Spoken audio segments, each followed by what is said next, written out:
Bacaan diambil dari surat pertama Rasul Paulus kepada umat di Korintus. Jadi, bila mana kami beritakan bahwa Kristus dibangkitkan dari antara orang mati, bagaimana mungkin ada di antara kamu yang mengatakan bahwa tidak ada kebangkitan orang mati? Kalau tidak ada kebangkitan orang mati, maka Kristus juga tidak dibangkitkan. Tetapi andai kata Kristus tidak dibangkitkan, maka sia-sialah pemberitaan kami dan sia-sialah juga kepercayaan kamu.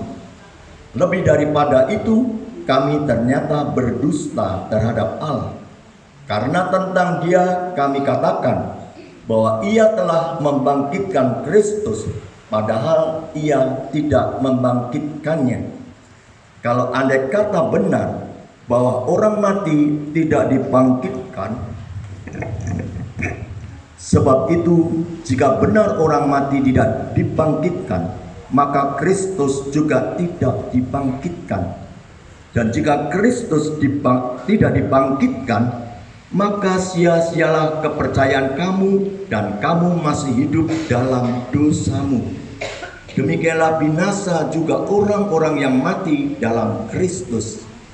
Jikalau kita hanya dalam hidup ini saja menaruh pengharapan pada Kristus, maka kita adalah orang-orang yang paling malang dari segala manusia. Tetapi yang benar ialah bahwa Kristus telah dibangkitkan dari antara orang mati sebagai orang sulung dari orang-orang yang telah meninggal. Sebab sama seperti maut datang karena satu orang manusia, demikian juga kebangkitan orang mati datang karena satu orang manusia. Karena sama seperti semua orang mati dalam persekutuan dengan Adam, demikian pula semua orang akan dihidupkan kembali dalam persekutuan dengan Kristus. Tetapi tiap-tiap orang menurut urutannya. Kristus sebagai buah sulung, sesudah itu mereka yang menjadi miliknya pada waktunya kedatangannya. Demikianlah sabda Tuhan. Syukur kepada Allah. Mari kita tanggapi sabda Tuhan. Kita menyanyikan lagu nomor 25.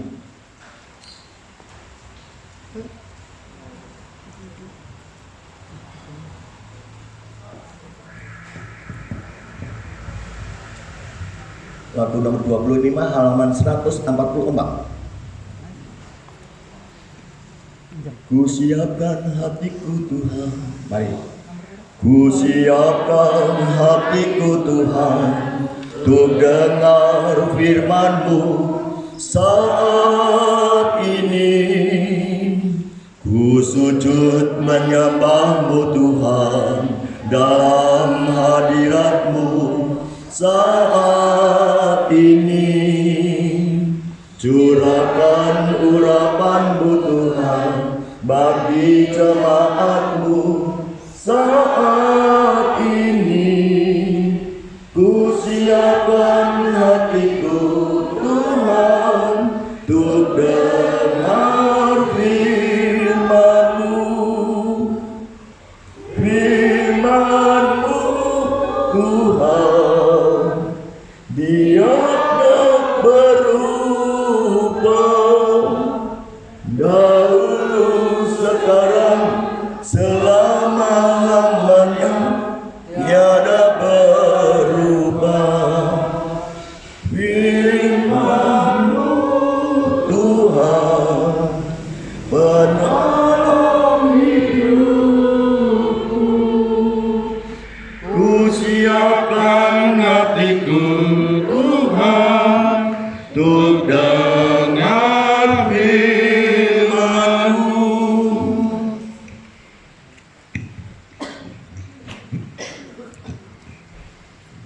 Tuhan bersamamu.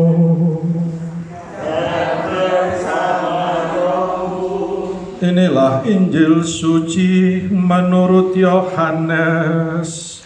Dimuliakanlah Tuhan.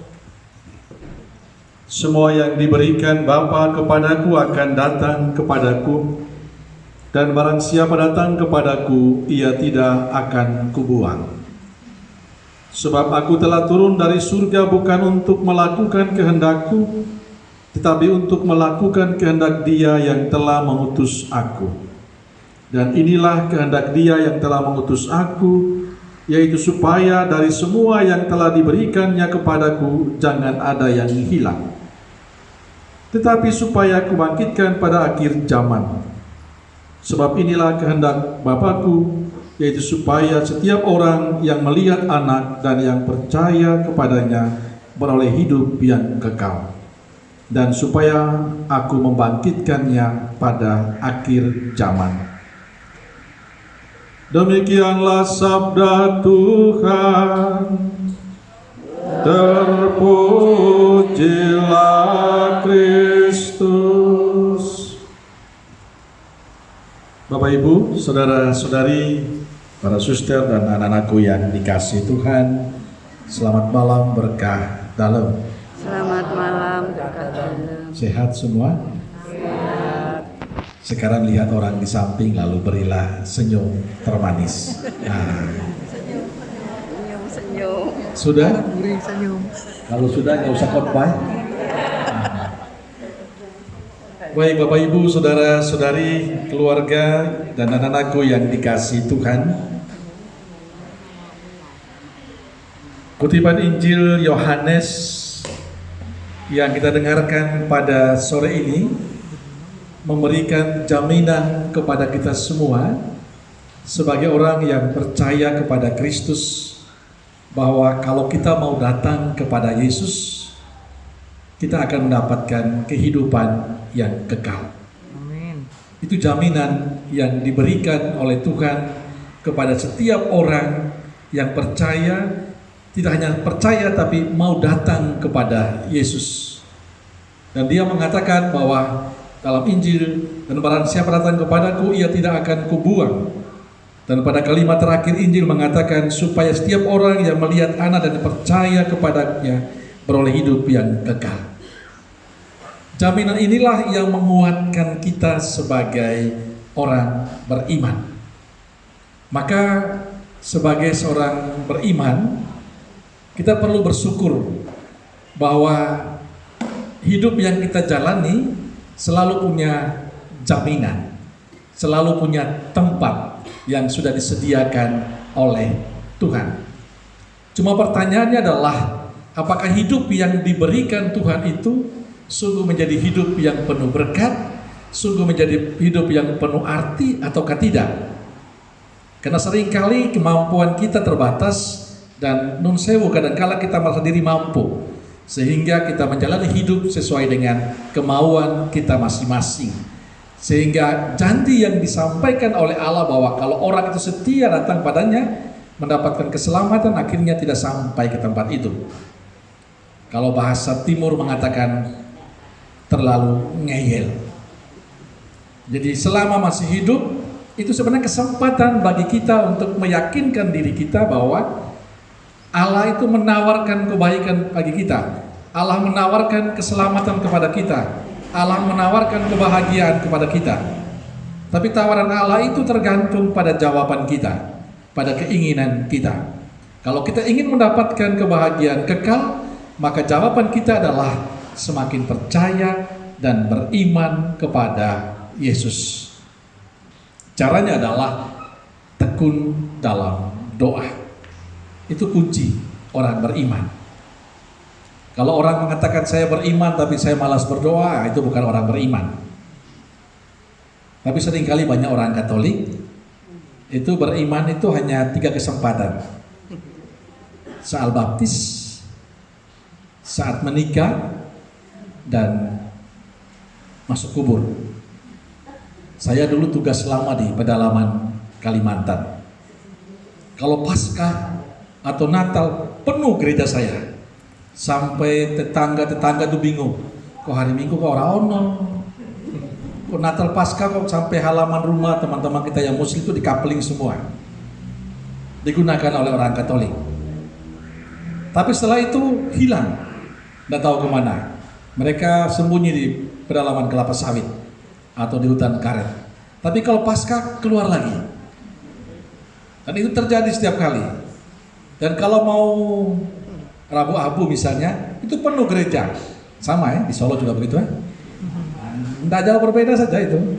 Di Solo Rabu Abu itu penuh sekali di gereja. Setelah Rabu Abu coba lihat hari Minggu. Hilang kan? Nah, ini pengakuan jujur itu. Tapi saya mau mengatakan Bapak Ibu Saudaraku terkasih, kita boleh memiliki apa saja, memiliki yang kita punyai, tapi ingat, pada saatnya akhirnya selesai.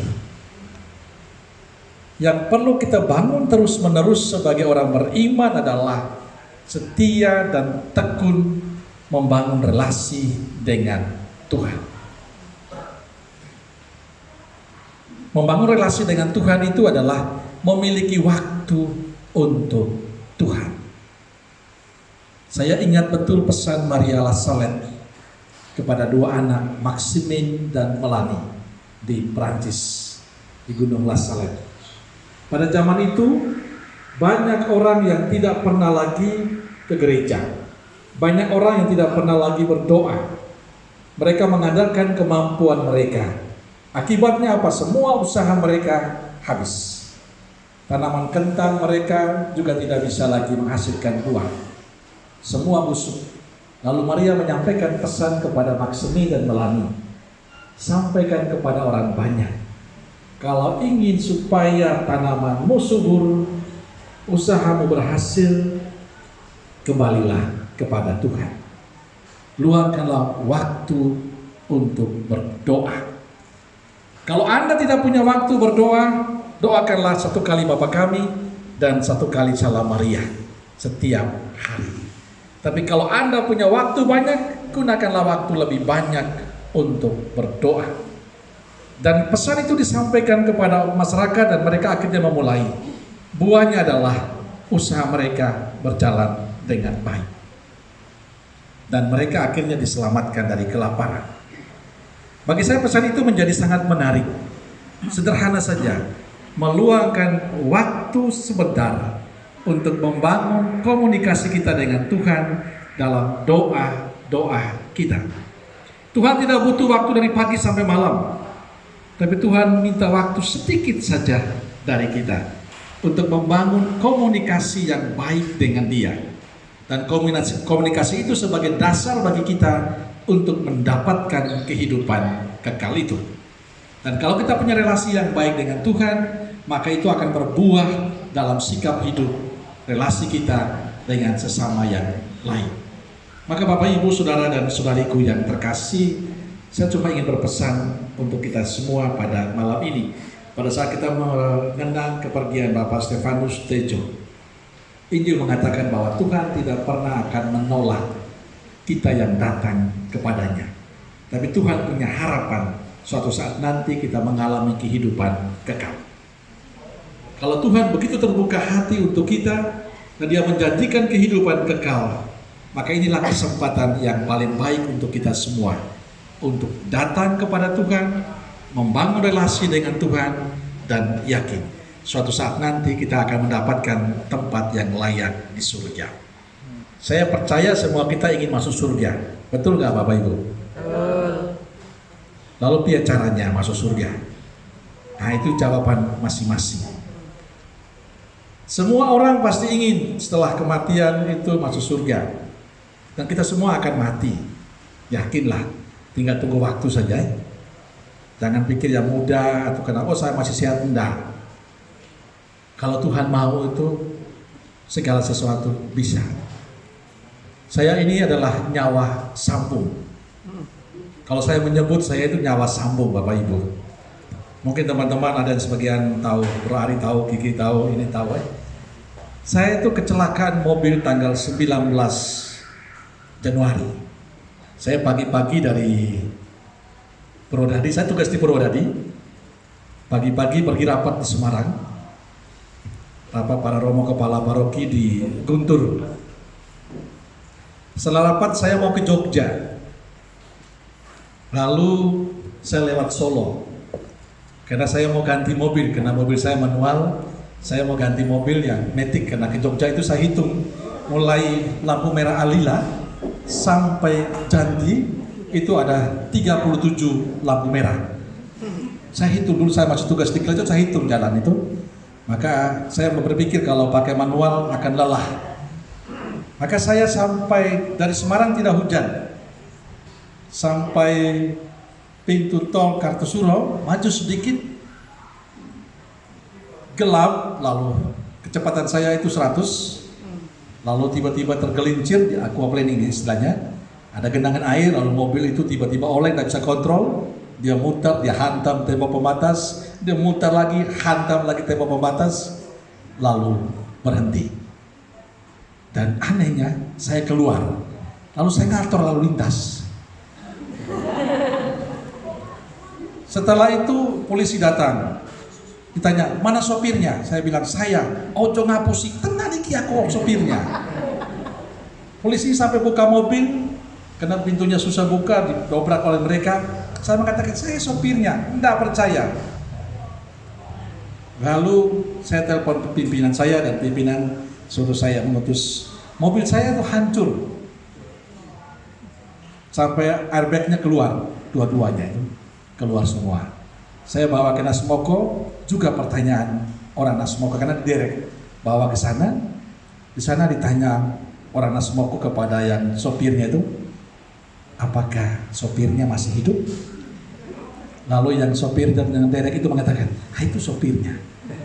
Mereka mengatakan, tidak mungkin lah. Lalu kebetulan ada satu orang di Nasmoko saya kenal yang di Jalan Lingkar.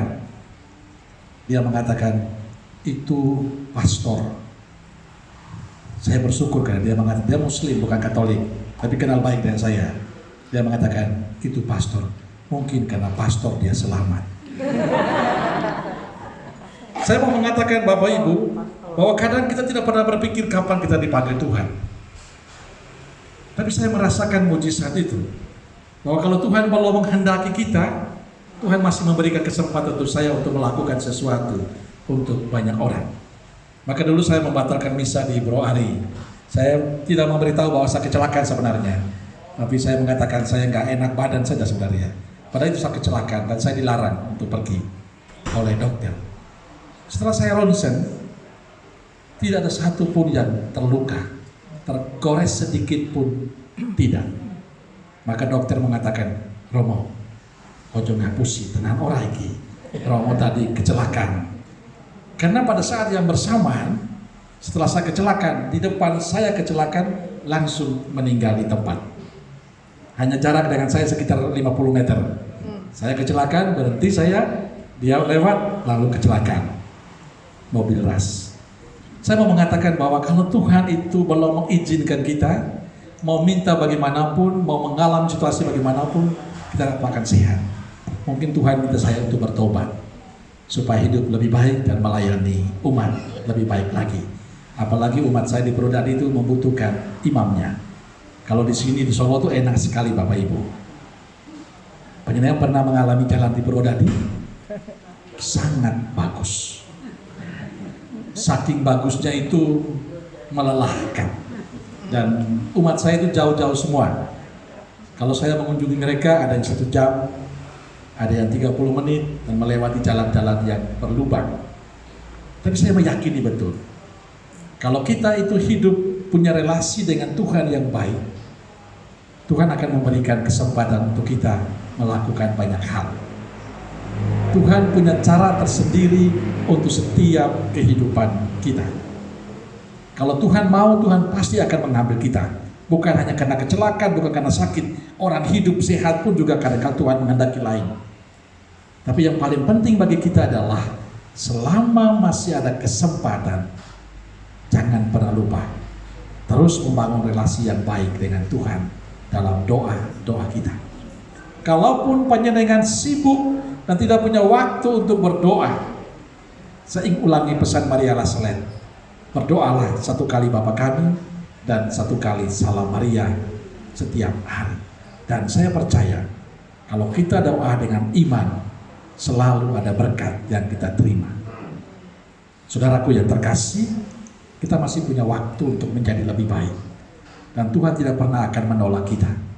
Yang penting yakinlah bahwa kita akan tetap setia mencintai Tuhan dalam doa-doa kita. Kita masih punya waktu untuk membangun komunikasi yang baik dengan Tuhan. Dan saya meyakini suatu saat nanti kita boleh mengalami kebersamaan dengan Bapak Stefanus Tejo bila kita akan dipanggil Tuhan dan kita akan disatukan dengannya. Maka mari saudaraku yang terkasih, kita berdoa untuk Bapak Stefanus, tapi sekaligus juga mendoakan diri kita. Semoga kita semakin setia pada Tuhan. Amin. Kemuliaan kepada Bapa dan Putra dan Roh Kudus,